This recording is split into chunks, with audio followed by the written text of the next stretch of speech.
A large storm is rapidly developing in the United States, and it's about to kick off an active stretch of weather that includes a risk of severe storms, an elevated flooding risk, a winter heat wave, and multiple chances of heavy snow next week.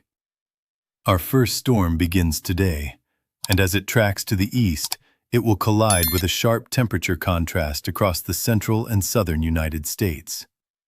This setup will support severe weather Friday through Sunday, with damaging winds, large hail, and a few tornadoes possible. At the same time, a winter heat wave is building across the central United States, with unusually warm air surging north. That warmth will enhance the sharp temperature boundary in place, fueling additional storm development next week. And this pattern is far from over, as a major snowstorm is expected across the western United States next week. As that system moves east of the Rockies, it should trigger multiple additional storms, including multiple shots of heavy snow. We have a lot to talk about in today's forecast, and I want to jump right into these large storms that'll be impacting the United States over the next 7 days. Right now, we have a lot of moisture that is coming out of the Pacific Ocean and also out of the Gulf. And this is all going to meet in one place over the next 24 hours, and that is back over in the south-central United States. Once we go into Friday and Saturday, we are going to have this large plume of moisture that is going to be all across the southern plains. And this is going to lead to a possibly significant severe weather risk, which will begin tomorrow near Midland, Texas, and then go all the way into East Texas, Louisiana, eventually into Mississippi, Tennessee, and Alabama by late Saturday and into early Sunday, where damaging winds, hail, and possibly even tornadoes is going to be a concern with this storm system. On the backside of the low-pressure system, we will have some dry and cool air that'll filter this storm system out. But one other thing I want to point out is that this storm is going to have so much moisture that we are going to be dealing with days of rainfall from Oklahoma and Texas all the way into Carolinas. And if this storm takes the right track, we could even see some snowfall across parts of the Ohio Valley, Mid-Atlantic, and Northeast once we go into Sunday and early Monday. So, this is not necessarily just going to be a large rain and severe weather event. There might be some snow with this. It's not for certain as of right now. Models have been kind of back and forth over the last couple of days, but we'll be keeping an eye on that. We're not done after this. We have a lot more storms to come, because by next week, we are going to be dealing with a pretty significant atmospheric river event, which is basically going to fuel a lot of moisture over the Rockies and then back into the central United States. Notice this entire area of moisture by Tuesday morning, stretching from California into Michigan. And this is where we're going to be watching for several storms to set up. We could easily see more severe weather, more snowfall, and a lot of other impacts. So, we are going to be talking all about this over the next few minutes, but get ready. The weather pattern is going to get very active here over the next 10 days. There will be multiple storms that impact the country over the next 10 days, and the first one arrives tomorrow into Saturday. We'll have a lot of moisture coming out of the Pacific, as we alluded to, and then some moisture coming out of the Gulf. And a large area of showers and even snow showers will develop over the Rockies by tomorrow afternoon. And this will eventually turn into a storm system that is going to grow in size rapidly. By Saturday morning, we will have widespread rainfall from Springfield and Joplin, Missouri, back towards Dallas-Fort Worth, and even towards Abilene, where this is going to cause the threat of even some localized flooding. And a lot of these areas have really not seen a whole lot of rain over the last month or two. So this is pretty good news in terms of rainfall, but obviously there will be a flooding risk accompanied with this. Another concern I have is as we go into Saturday afternoon and evening, the storm is going to become a lot more organized, and we're going to have a lot more moisture coming out of the Gulf. So temperatures, and as well as dew points, will be increasing, and at the same time, wind shear will be increasing. So our southwesterly flow and our low levels will be starting to ramp up, and all of this motion that we're going to have is eventually going to lead to the possibility of severe weather, including a risk of tornadoes. I think our main concern for Saturday will be mostly stretching from Dallas-Fort Worth back into Louisiana, even Little Rock, Arkansas, and into Mississippi. Could see some severe storms late Saturday and into early Sunday. To give you a better idea of the timing of severe weather, this is what it's going to look like by Friday evening. We'll have some storms firing off across West Texas. The main concern will be large hail, as most of these storms are going to be elevated in nature, and we need surface-based storms for there to be tornadoes. Generally speaking, it is going to be a little bit too dry out here in West Texas for there to be much of a legitimate risk of tornadoes on Friday. Wouldn't rule out an isolated one, but the odds are pretty low. By Saturday morning, we're dealing with widespread rainfall all across the central and southern plains, anywhere from about St. Louis back in Oklahoma City and the Dallas-Fort Worth area. Severe weather won't really be a concern until the mid to late afternoon and early evening. Some storms will begin to form from Dallas back towards Abilene and even near San Angelo. These will be mostly hail and wind producers. There might be a brief tornado risk out of one of those storms, but I think our greater tornado risk will be during the very late afternoon and evening, as we will eventually see a line of thunderstorms developing, almost a squall line that'll stretch from South Texas into western Oklahoma, just the south there of Fort Smith. Main concern, it looks like for right now, will be damaging winds. But if we do end up getting any sort of prefrontal supercells out in front of the line of thunderstorms, I definitely wouldn't rule out a more localized and possibly significant tornado risk during the evening hours on Saturday. Eventually, overnight Saturday into early Sunday, this line of storms will continue to push to the east into Mississippi and over towards New Orleans, where a damaging wind risk and even embedded tornadoes in the line could still be a concern. Let's go back to the broad overview. Saturday, we'll be talking about a lot of rain in the south-central United States.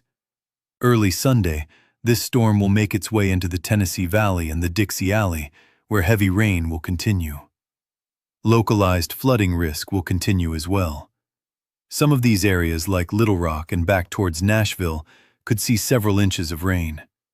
We're talking maybe 2 to 4 inches, and some localized areas around 5 or 6 inches of rain being on the table over the next few days. Late Sunday is where things could get a little bit more interesting when it comes to our wintry precipitation, because we'll have a large area of rain ongoing in the southeast. But on the north side of the storm system, it might just get cold enough to the point where we could have some snow back over in parts of the mid-Atlantic and the northeast. This is not a slam dunk by any means, and it's very tricky to forecast as the models have continued to go back and forth on showing a lot of snow, showing no snow. The European model here is showing a very small area of snowfall in Pennsylvania, New Jersey, Maryland, and as well as West Virginia. So my confidence right now in terms of there being a winter storm is very low.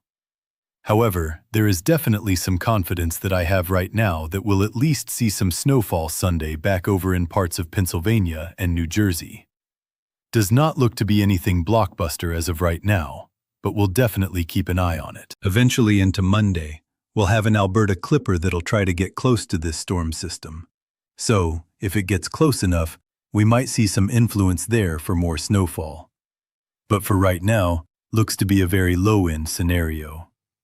Eventually, as we go into late Monday and Tuesday, we are talking about some major storm systems impacting the western United States.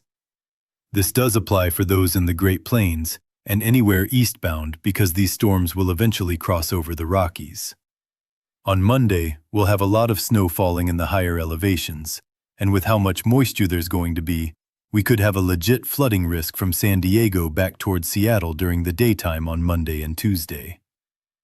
This storm will continue into Tuesday, and then late Tuesday, early Wednesday is when that moisture should get over the Rockies, at least some of it, and it should create a new storm system, and that'll form back over in the northern United States. Models have been very consistent with there being some sort of storm this far to the north.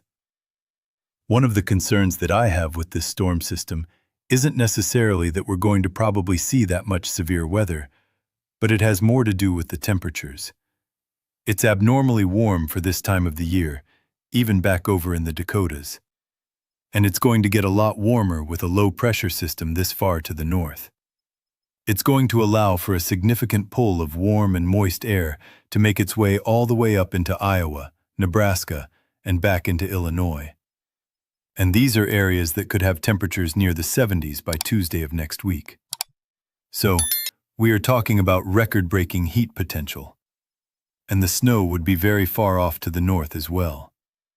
We're talking North Dakota, Minnesota, and Wisconsin possibly seeing some heavy snow during the middle of next week. Keep in mind that this is a very normal storm track for the month of October, or even November. So this is very odd to see something like this time of the year.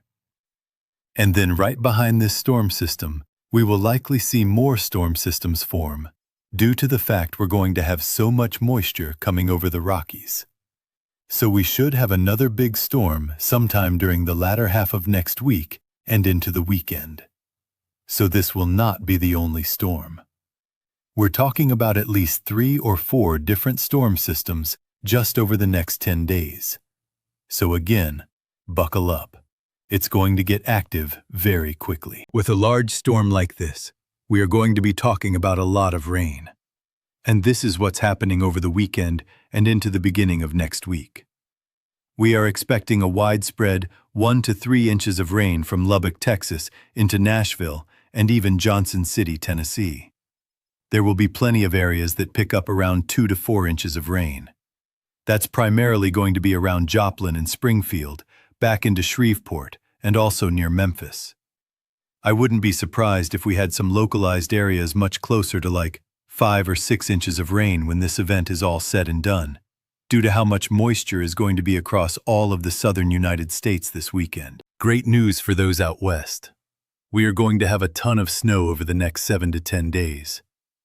This will mostly fall between Sunday and Tuesday, with feet of snow expected across the Sierra Nevada, Cascades, and the Rockies. If you're in the Sierra Nevada, we are expecting upwards of 80 to 120 inches of snow between now and next weekend. So, great news for skiers, great news as well for the water reservoirs that definitely need the water with how little amount of snow that we've seen so far this winter. The atmospheric setup driving these multiple storm systems represents a fundamental shift in the weather pattern across North America. The combination of Pacific moisture, Gulf moisture, and the sharp temperature contrasts will create a conveyor belt of storm systems that will impact different regions with different hazards over the coming week and beyond. What makes this pattern particularly noteworthy is the persistence and intensity of the moisture transport. The atmospheric river configuration that develops next week will maintain a steady stream of Pacific moisture into the western mountains, while simultaneously allowing Gulf moisture to penetrate far northward into the central United States. This creates optimal conditions for both heavy mountain snow and severe weather potential across the plains and southeast. The temperature anomalies associated with this pattern are also remarkable for mid-February. The prospect of 70-degree temperatures reaching as far north as the Dakotas, while heavy snow falls in Minnesota and Wisconsin, illustrates the extreme nature of the thermal contrasts that will be in place. These sharp temperature gradients provide the energy necessary for explosive storm development and will likely result in multiple significant weather events across different regions of the country. Looking ahead beyond the next 10 days, this active pattern appears likely to persist, with additional storm systems expected to emerge from the Pacific and impact the United States. The combination of a southern branch jet stream carrying Pacific moisture and a northern branch allowing Arctic air to periodically spill southward creates ideal conditions for continued storm development through the remainder of February and potentially into early March.